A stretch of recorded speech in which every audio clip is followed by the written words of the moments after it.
Welcome to our channel. Today we how to restore Jira projects after migration to Atlassian Cloud. Detailed guide step by step clearly.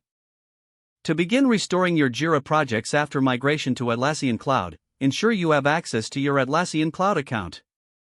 Log into your Atlassian Cloud account using the appropriate credentials. Navigate to the Jira software section from the main dashboard. Locate the Projects tab in the left-hand menu and click on it. Here, you will see a list of existing projects in your cloud environment. Click on the Create Project button to start the restoration process. You will be prompted to choose a project template. Select the template that aligns with the project type you are restoring. Fill in the necessary project details, such as the project name and key. Once everything is filled out, click on the Create button to establish the new project. Now, link the newly created project to the appropriate backlog in boards. Import issues into your project by navigating to the Project Settings. Select External Import from the Project Settings menu. Choose the Jira Server option if you are importing from a server instance. You will be prompted to upload the backup file from your previous Jira instance.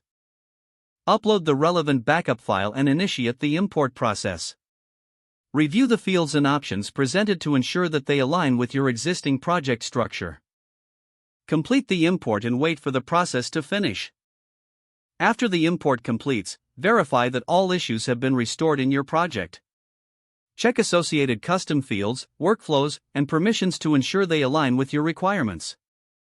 Perform a quality check on the restored data to confirm that everything is in order. Finally, inform your team about the restored project and any changes to access or functionality.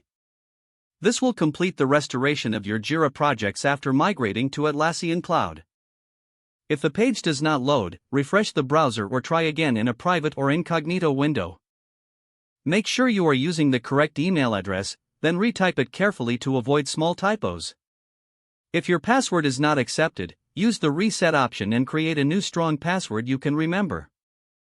Check your spam folder for verification or security emails, then complete any requested confirmation steps. Enable two-factor authentication if available to improve account security and reduce unauthorized access risk. Don't forget to like this video and subscribe to our channel for more step-by-step tech guides.